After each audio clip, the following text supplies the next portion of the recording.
Ok, donc de retour pour terminer la section 1.6, juste avant de faire l'exercice, juste mentionner que tantôt ici dans l'équation 1, j'ai mis delta t, mais la façon que c'est écrit dans le bouquin, je vais l'écrire exactement dans la même formulation. Donc on a Vx égale Vx0 plus AXT. Bon, tantôt j'ai écrit delta t ici à la place d'écrire t, mais bon, finalement ça revient au même parce que la variation de temps, c'est donc l'instant final qui est t moins l'instant initial qui est 0 sous-entendu. Donc ça revient au même, mais c'est juste pour bon, corriger ça ici pour qu'on ait exactement la même formulation que dans le livre. Euh, voilà. Et maintenant, je vais euh, faire l'exercice sur la poursuite. Donc, un chauffeur allant à 108 km/h dans une zone de 50, donc c'est vraiment un chauffeur, passe un policier immobile, passe devant un policier immobile. Une seconde après, le policier démarre en trombe avec une accélération constante de 3 mètres par seconde carré. Donc, ici, euh, on va commencer par décoder le problème. Si vous vous rappelez, là, la méthode qu'on avait dit, on avait dit D2R2, n'est-ce pas? Comme R2D2, mais à l'inverse. Donc D2R2, décoder, dessin, résolution, réponse. On va commencer par décoder ce problème-là. On va transposer ça en termes physiques, en concept physique. Alors, le chauffeur va à 108 km/h et, bon, on nous demande en combien de temps est-ce que le policier va avoir rattrapé le chauffeur. Sous-entendu, le chauffeur va à vitesse constante, parce qu'on ne nous parle pas que le chauffeur accélère ni décélère. Donc, cette vitesse de 108 km/h, elle est constante. Donc, ce qu'on peut dire, c'est que le chauffeur, il fait un MU, un mouvement uniforme. Donc, un mouvement à vitesse constante, à une vitesse uniforme. Le policier, lui, par contre, il a une accélération constante. Donc, ce mot-là est important. C'est ce qui fait en sorte qu'on peut utiliser le MUA. Donc, vu que son accélération est constante, c'est un MUA. Donc, on va pouvoir utiliser les équations. Okay? Donc, faites attention, c'est pas parce qu'il y a un objet qui accélère qu'on peut utiliser les équations du MUA. C'est seulement quand l'accélération est constante et que le mouvement est en ligne droite qu'on peut utiliser les équations du MUA. C'est le cas ici. Donc, on va utiliser les équations. Et son accélération vaut 3 mètres par seconde carré. Il faut bien comprendre qu'est-ce que ça veut dire, ça. Ça veut dire qu'à chaque... Dans le fond, on va le réécrire d'une autre façon. On va dire 3 mètres par seconde par seconde. C'est pas? Donc, ça veut dire que le policier gagne 3 mètres par seconde de vitesse à chaque seconde. Donc, à chaque seconde, il gagne 3 mètres par seconde de vitesse. Ça veut dire, une seconde après avoir parti, il va à quelle vitesse? 3 mètres par seconde. 2 secondes après être parti, il va à quelle vitesse? 6 mètres par seconde. 9 mètres par seconde. 12 mètres par seconde, etc. Donc, il gagne 3 mètres par seconde de vitesse à chaque seconde. Ok, donc, ceci, donc, on a commencé, on a commencé à débroussailler le problème, on a décodé un peu. Maintenant, on va faire le dessin. Alors, on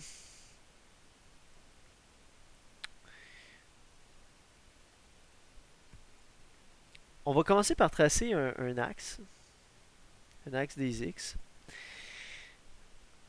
Donc ici, mettons, on va avoir la position 0. Et ici, on a le policier.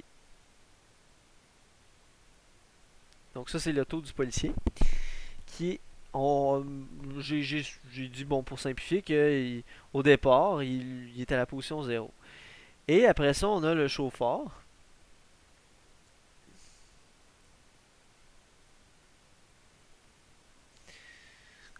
Le chauffeur C, qui lui a une vitesse constante.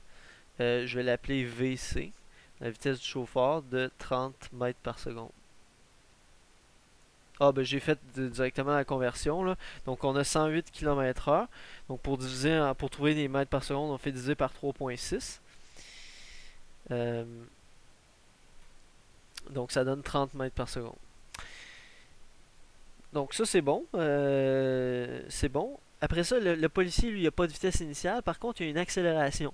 Donc l'accélération, je vais la représenter avec une double flèche comme ceci. Donc l'accélération du policier qui vaut 3 mètres par seconde. Donc 3 mètres par seconde carré. Donc vous remarquez ici la double flèche qui symbolise l'accélération. La simple flèche qui symbolise la vitesse. Voilà, le schéma est complet. Ah oui, on pourrait terminer avec une dernière donnée. En disant que, bon, au départ, à ce moment-ci, quelle va être l'avance du chauffeur?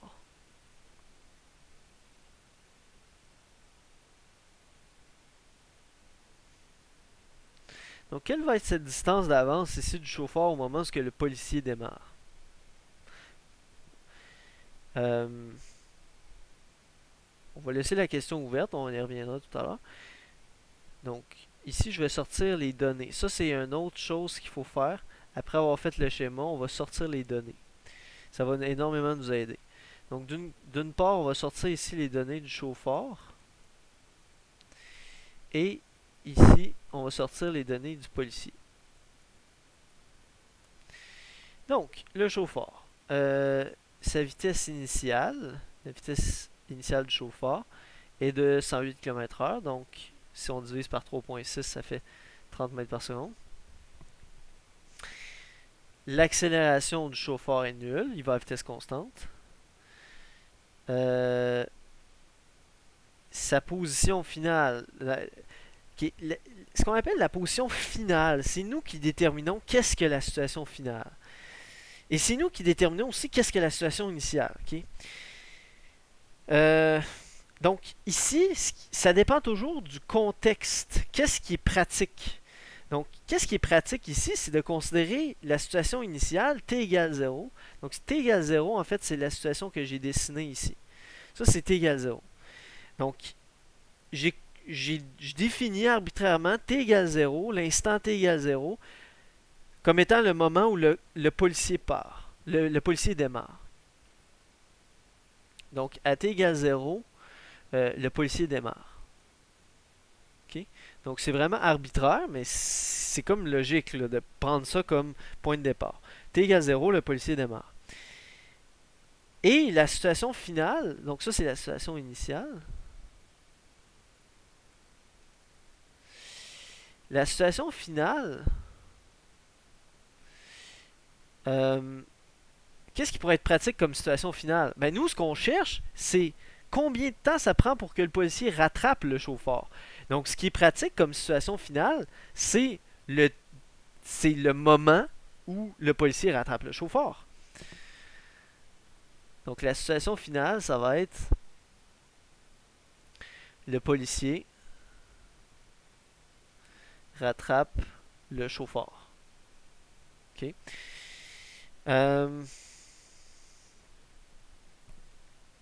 Donc, la position finale, la position où le policier va attraper le chauffeur, on ne sait pas c'est quoi. D'ailleurs, c'est ça qu'on cherche.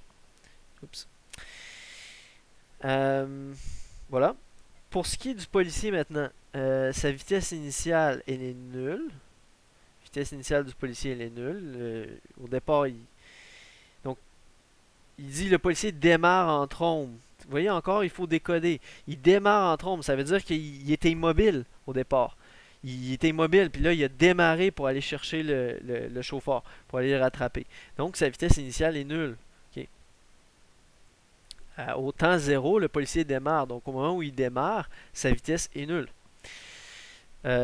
L'accélération du policier, elle est de 3 mètres par seconde carré. Et la position finale du policier, on ne sait pas non plus. La position au moment où il rejoint le chauffeur. Donc ça, c'est les données.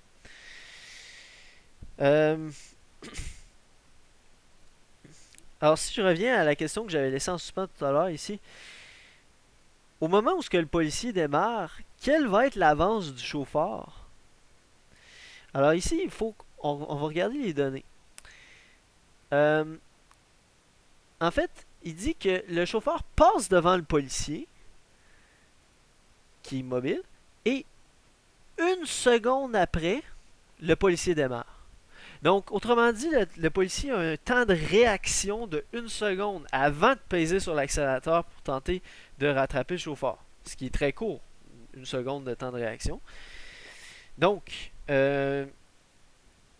autrement dit, le chauffeur a le temps de prendre une avance de une seconde par rapport au policier. Mais lui, il roule à une vitesse constante de 30 mètres par seconde. Donc en une seconde, il s'est forgé combien d'avance? Il roule à 30 mètres par seconde. Donc en une seconde, il s'est forgé une avance de 30 mètres. Donc, voici. Donc, au moment où le policier part, il y a un retard de 30 mètres. Un retard d'une seconde. Mais vu que le chauffeur va à 30 mètres par seconde, ça se traduit en une distance de 30 mètres. Il y a 30 mètres de retard. Excellent. Là, on a fait tout le travail préliminaire. On est prêt à amorcer la résolution en tant que telle.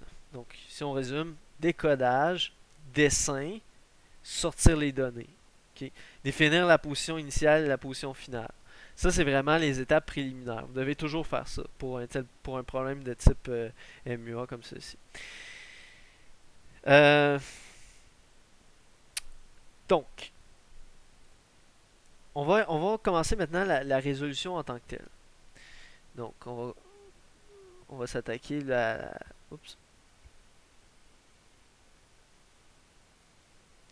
la question A. Donc, à quel endroit en fait, la question c'est en combien de temps le policier rattrapera-t-il le chauffeur? Donc, autrement dit, on cherche que vaut le temps final.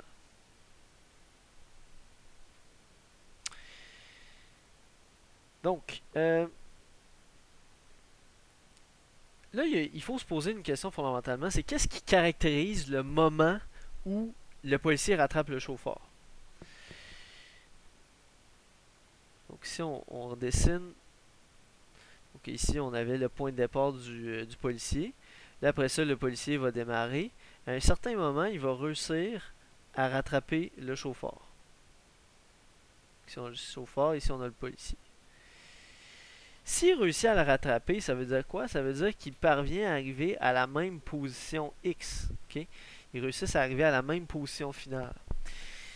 Ça, c'est vraiment fondamental parce qu'il y a plusieurs problèmes comme ça de dépassement puis de rattraper telle affaire dans les exercices. C'est toujours le même principe. On rattrape un objet quand on arrive à la même position, au même endroit que lui, autrement dit. Faites attention parce qu'il y en a qui pensent que on rattrape un objet quand on a la même vitesse. Mais c'est pas vrai. Le fait d'avoir la même vitesse qu'un objet ne veut pas du tout dire qu'on est rendu à côté. Okay? Je peux bien avoir la même vitesse que quelqu'un qui serait sur Mars, ça veut pas dire que je suis à côté de lui. Ça veut pas dire que je l'ai rattrapé. Okay? Donc, ou je peux très bien avoir la même vitesse que quelqu'un qui est en Chine présentement, mais ça veut pas dire que je suis à côté de lui. C'est pas ça la clé. C'est pas qu'ils ont la même vitesse. Pour se rattraper, il faut qu'il ait la même position, il faut qu'ils soient au même endroit. Mais ils peuvent avoir des vitesses différentes. Okay? L'important, c'est qu'il faut qu'il ait la même position. Donc, on peut dire que le chauffeur est rattrapé lorsque la position du chauffeur finale égale la position du policier. Lorsque les deux positions finales sont égales.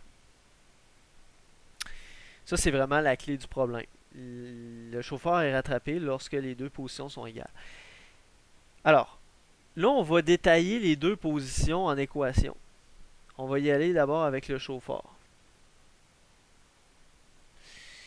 Donc, la position du chauffeur, c'est sa position initiale plus sa vitesse initiale fois le temps plus une demi fois son accélération fois le temps au carré. Sa position initiale, si on regarde au temps 0, donc ici on est au temps 0, n'est-ce pas? Donc au temps 0, la position du chauffeur c'est 30 mètres. OK? Donc ici, on a 30 mètres. La vitesse initiale du chauffeur, ben, c'est sa vitesse qu'il a tout le temps, c'est-à-dire 30 mètres par seconde.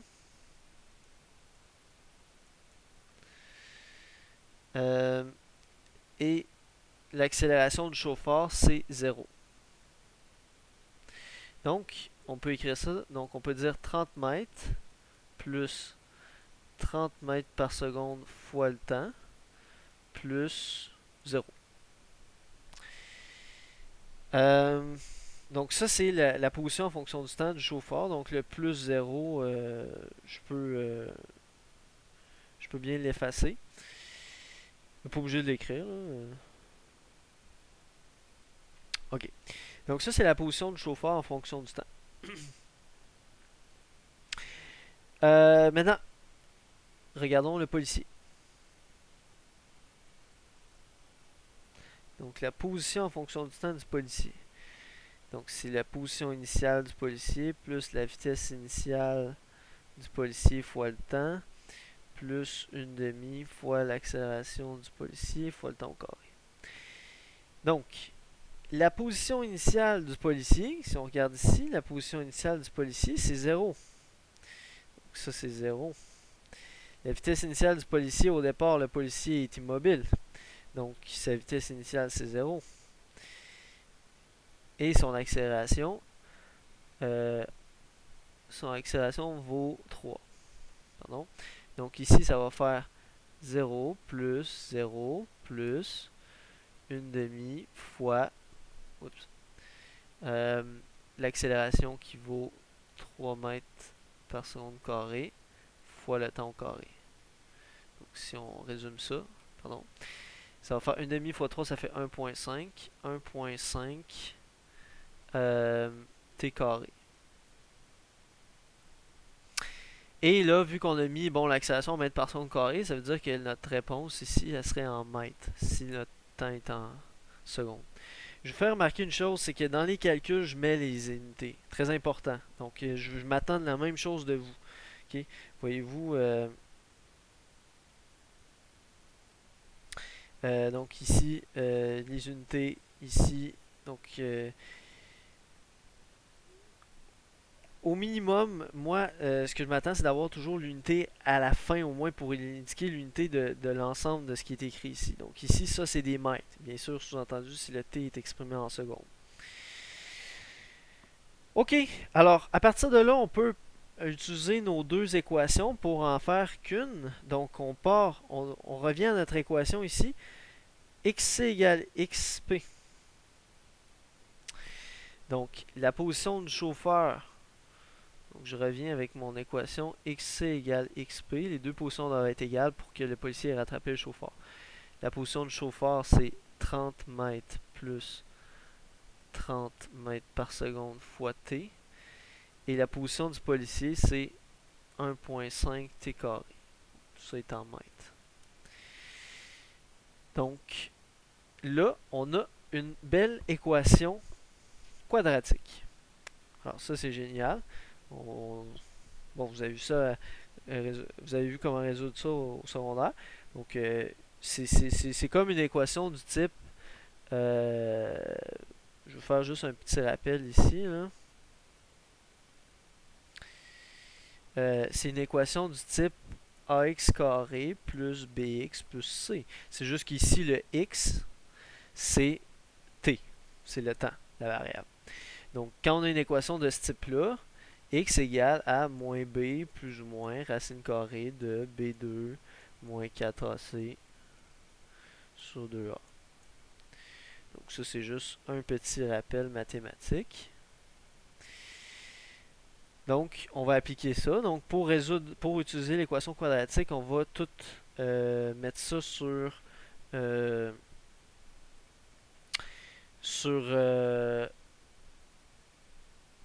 on va tout mettre du même côté pour que ça avoir le côté droit égal à 0 pour avoir une équation du même type que celle-ci. Donc, ça va donner. Donc, autrement dit, je vais tout ramener de ce côté-ci, de façon à avoir ce terme-là qui va demeurer positif. Donc, ça donnerait Euh, 1.5t carré moins 30t moins 30 égale 0.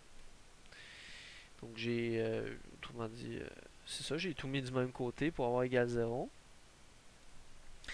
Et là, je vais appliquer mon équation quadratique. Donc t égale à, euh, pardon, euh, b, b qui est moins b plutôt. Donc ça va faire 30 plus ou moins racine carrée de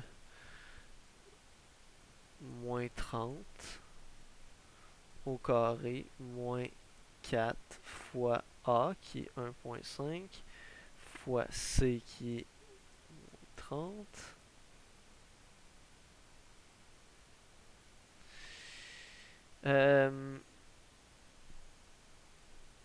sur 2 fois A qui est 1.5. Tout ça est exprimé en secondes. La réponse donne les secondes.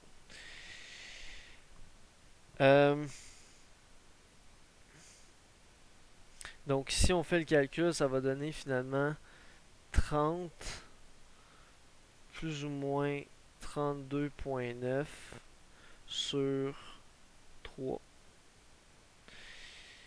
Et ça va donner deux réponses possibles. Donc si on prend le plus, 30 plus 32.9 sur 3, ça va donner 20.9 secondes. Et si on prend le moins, ça va donner moins 0.967 secondes. Ok. Et là, il faut juger les deux réponses pour savoir laquelle est la bonne. Est-ce qu'on prend les deux? Est-ce qu'on garde les deux? Bon. 20.9 secondes, ok, ça va, ça a du sens, ça a à peu près 21 secondes pour que le policier rattrape le chauffeur. Moins 0.9 secondes, ça n'a pas de sens ici parce que moins 0.9 secondes, ça voudrait dire un temps avant le moment où le policier démarre. Parce on a spécifié que le policier démarre à t égale 0. Un temps négatif, faites attention, parce qu'il y en a, je sais, ils vont tendance à penser ah, c'est négatif, donc c'est pas bon. Faites attention. Un temps négatif, c'est comme une vitesse négative ou une position négative. On a dit une position négative, ça peut exister. C'est juste une position qui est à gauche du zéro. Une vitesse négative, ça peut exister. Ça veut juste dire une vitesse qui est vers les x négatifs. Un temps négatif, c'est la même chose. Ça peut exister. Ça peut exister si c'est un temps qui est avant le temps qui a été défini comme étant zéro. Alors, ici, le temps zéro, c'est le temps où le policier démarre. Donc, un temps négatif, ça voudrait dire un temps avant que le policier démarre. Fait qu'ici, c'est sûr que c'est pas une solution possible parce que c'est impossible que le policier ait rattrapé le chauffeur avant même qu'il démarre. Donc, c'est sûr que dans ce cas-ci, la solution négative est à rejeter. Donc, c'est une solution qui, autrement dit, qui solutionne, qui respecte les équations mathématiques qu'on a faites, mais qui ne concordent pas selon la physique du problème. Donc, elle est à rejeter et la bonne réponse est donc 20.9 secondes. Donc, le policier prend 20.9 secondes pour rattraper le chauffeur. Maintenant, question B. Quelle distance le policier a-t-il pris pour rattraper le chauffeur? Alors, en fait, le problème est déjà résolu. C'est juste un petit calcul qu'il faut faire pour trouver ça. Parce qu'on a déjà trouvé c'était quoi l'équation de la position du chauffeur en fonction du temps. C'est 1.5 t carré en mètres. Donc si je le fais ici, la position en fonction du temps du policier, on a dit c'est 1.5 t carré en mètres. Ça veut donc dire que au moment où il l'a rattrapé, on a dit que ça prend 20.9 secondes. Fait qu'on va faire 1.5 fois 20.9 secondes au carré, tout simplement. Donc ça va donner 655 mètres. Est-ce qu'on aurait pu prendre le temps... est-ce qu'on aurait pu prendre l'équation de la position du chauffeur à la place? Oui, tout à fait, bien sûr.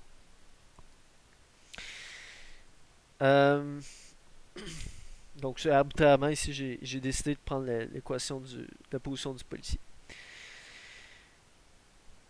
Et en C,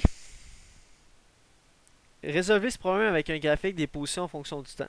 Donc, On va faire un petit graphique à main levée ici, là. Donc ici, on va avoir la... Oups. On va avoir la position en mètres.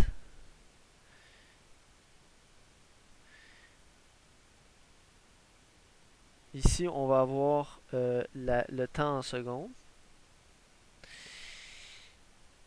Et là, bon, le chauffeur, il commence avec une avance de 30 mètres. Donc ici, on a une avance de 30 mètres. D'ailleurs, on aurait pu l'écrire ici. X0 chauffeur égale à 30 mètres. Donc, ici, on va commencer à 30 pour le chauffeur. Le policier, lui, commence à 0. Donc, le chauffeur, il va à vitesse constante. Donc, à un certain...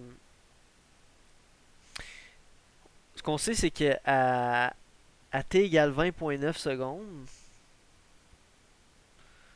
donc ici, on est à 20,9 secondes. À t égale 20,9 secondes, les deux se rattrapent. Donc, mettons ici, puis on sait qu'on a parcouru 655 mètres.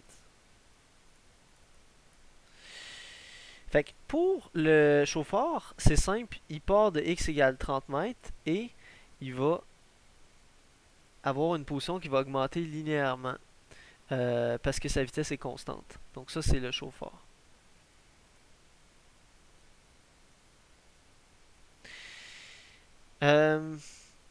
Bon, c'est vraiment à main levée, là. Et le policier, lui, il accélère. Donc, si on se rappelle nos animations tout à l'heure, quand on a une accélération, la position en fonction du temps va donner une parabole. Fait que là, on pourrait se servir de l'équation. En fait, on pourrait se servir de cette équation-ci, qui est justement l'équation d'une parabole. Donc, si vous voulez savoir la preuve là, que la position donne une parabole, ben ceci est la preuve. Donc, vous avez une fonction qui dépend du temps au carré. Donc, ici, on a bel et bien une parabole.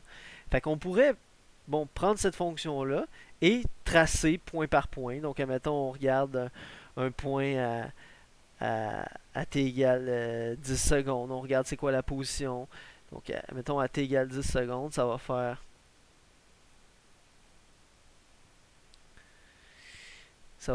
x est égal à 1.5 fois 10 au carré. Donc 1.5 fois 100. Donc 150 mètres. Donc admettons là je suis pas à l'échelle mon affaire. 10 secondes, ça c'est à peu près ici. Donc à t égale 10 secondes, je serais à peu près à 150 mètres. Mettons ici. Et là, on pourrait faire plein de points comme ça et ça nous donnerait donc une belle parabole. Et cette parabole-là viendrait croiser la droite. Donc ça, c'est la position du policier.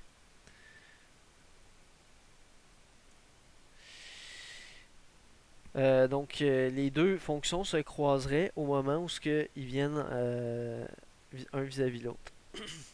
Mais celle du policier donnerait une parabole puisqu'elle a une accélération, tandis que le chauffeur, sa fonction donne une droite puisque c'est un mouvement à vitesse constante. Donc autrement dit, on aurait pu solutionner ce problème-là de façon graphique. Donc autrement dit, on trace la fonction 30 plus 30t, ça donne une droite, c'est-à-dire cette droite ici. Donc ça, c'est la fonction x égale à 30 plus 30t.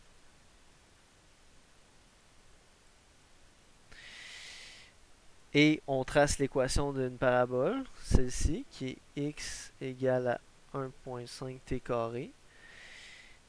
Et à l'endroit où les deux, ça c'est pour le chauffeur, ça c'est pour le policier. Et à l'endroit où les deux fonctions se croisent, alors c'est là qu'on a le point où le policier rattrape le chauffeur. Pour terminer, un petit exercice immédiat, deux cascadeurs. Donc, ce que j'appelle un exercice immédiat, c'est un exercice que je vous invite à faire maintenant. Donc là, vous m'avez vu résoudre un exercice. Je veux que euh, vous capitalisez tout de suite sur ce qu'on vient de faire pour vous exercer tout de suite à faire cet exercice. Euh, donc, on a deux cascadeurs qui conduisent des automobiles qui roulent l'une vers l'autre. Ok? Donc, c'est pour ça que c'est des cascadeurs, là, parce que les deux autos s'en vont vraiment, se dirigent l'une vers l'autre. Donc, ils vont se foncer dedans. L'automobile A roule à 16 mètres par seconde, l'automobile B à 8 mètres par seconde. Au départ. Lorsque les deux autos sont à 45 mètres l'une de l'autre, les cascadeurs appuient sur l'accélérateur. Donc l'auto A accélère à 2 mètres par seconde carré, l'auto B à 4 mètres par seconde carré. Où et quand les véhicules vont-ils rentrer en collision? Alors, je vous laisse faire ça. Donc faites-le de la même façon là, que l'exercice qu'on vient de faire. Je vais vous donner tout de suite la réponse pour que vous puissiez tout de suite vérifier si c'est correct ce que vous avez fait. Donc, pour le A, vous devriez trouver une collision à t égale 1,57 secondes et à une position x égale à 27,6 mètres.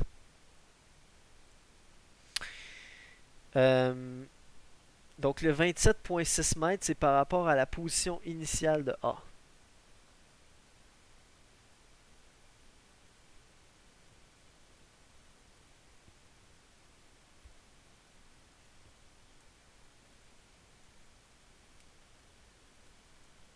Donc, ce que j'appelle la position initiale, c'est la position au moment où les deux pèsent sur l'accélérateur.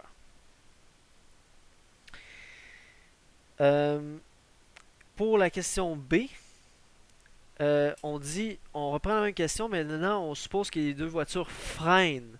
Donc, au lieu que les deux accélèrent, les deux freinent. La voiture A freine à 2 mètres par seconde carré, la voiture B freine à 4 mètres par seconde carré. Rappelez-vous, freine veut dire accélération dans le sens inverse de la vitesse.